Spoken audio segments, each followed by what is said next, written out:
The heat was a physical presence, a weight that pressed down on Cale Vance's shoulders as he worked.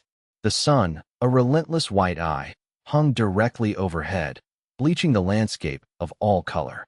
The air shimmered, distorting the horizon where the Terminator line marked the boundary between the scorching dayside and the eternal twilight of the habitable zone. Cale's suit, a marvel of human engineering, labored against the oppressive heat, its internal fans whining as they circulated coolant. He ignored the discomfort, his focus absolute. Before him, the alien station, a colossal, segmented structure of black, chitinous material, loomed like a dead beast. It was a geostationary platform designed to monitor and maintain the delicate atmospheric processors of the planet below, and it was failing. A cascade of system failures had crippled its core functions, and the galactic consortium that had claimed the system had deemed it a non-priority, a relic to be abandoned. Cale Vance, however, saw it differently. He saw a puzzle, a challenge to be solved. His hands, gloved but sensitive, danced across a console interface that felt alien to his touch, yet responded to his every command with unnerving precision. The station was dying, and he was its only doctor. The silence of the command deck was broken only by the low hum of failing systems and Cale's own breathing.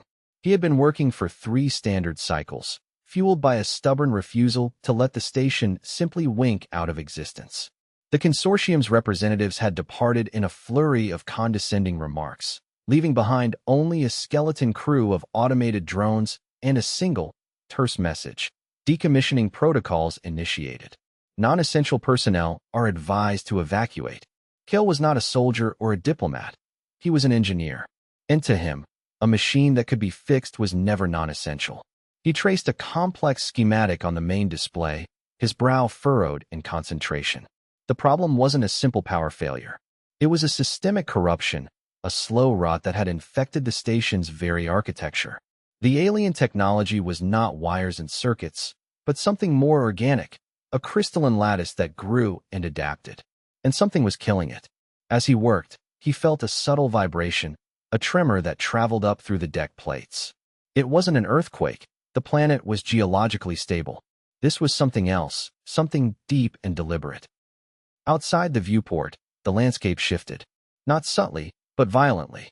A massive ridge, miles long, began to buckle and fold like wet clay, rising from the scorched earth with agonizing slowness.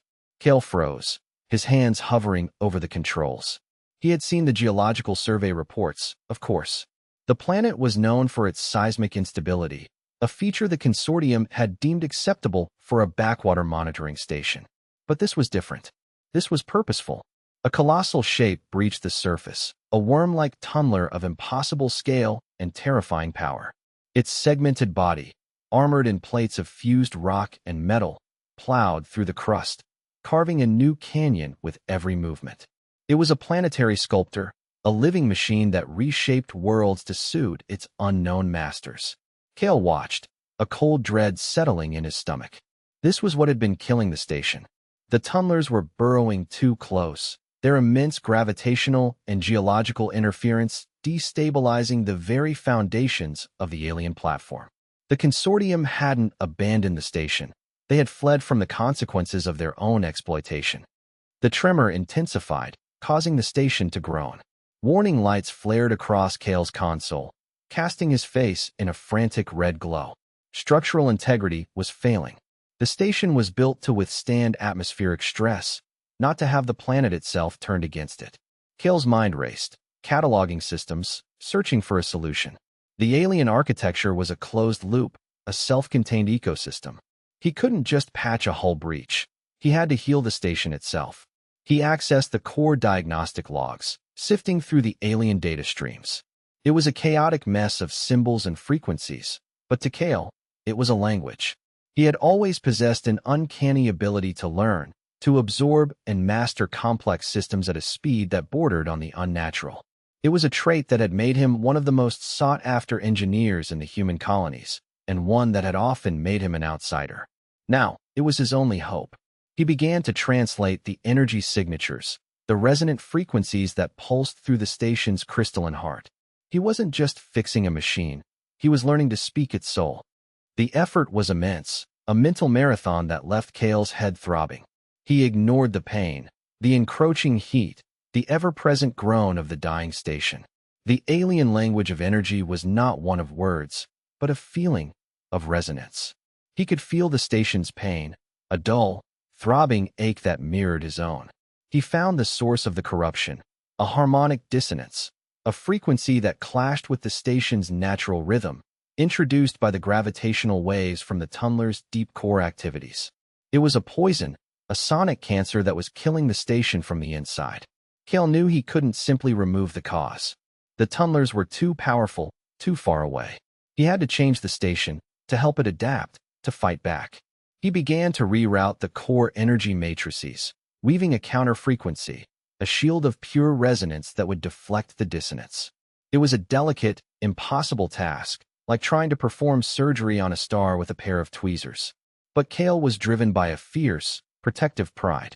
This station, this alien creation, had become his. The work was interrupted by an incoming transmission. It wasn't from the consortium, but from the surface. A face filled the secondary screen, weathered and stern, framed by the perpetual twilight of the Terminator Zone. It was Alara, the leader of the planet's native inhabitants, a people the consortium dismissively called the Dwellers. They were not primitives, but a civilization deeply attuned to the planet's geology, a fact the consortium had exploited for its mining operations. Kale Vance, Alara's voice was gravelly, laced with urgency. We felt the shift. The great devourer stirs again. You are inside the Sky Singer, are you not?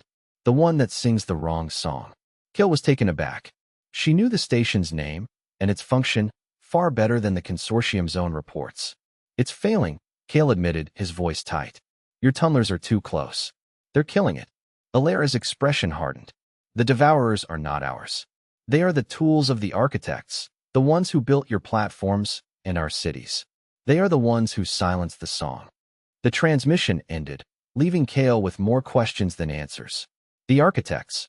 The consortium had always presented itself as the sole power in the system, the administrators of law and order. But Alara spoke of another force, a hidden hand that shaped the world to its will. The tunnelers, the great devourers, were their instruments. And the station, the Sky Singer, was apparently meant to sing a song that kept them in check. Kale looked at his work, the complex counter-frequency he was building. He wasn't just fixing a station. He was fighting a war he never knew existed. He opened a new channel, this time to the small, hidden settlement Alara had mentioned. The connection was fragile, crackling with atmospheric interference, but it held.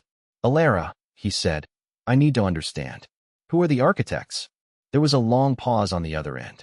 They are the reason we are silent, she finally replied. They are the reason your people came and took what was not theirs. And they are the reason my predecessor, Lyris, is dead. The name hit Kale like a physical blow. Lyris.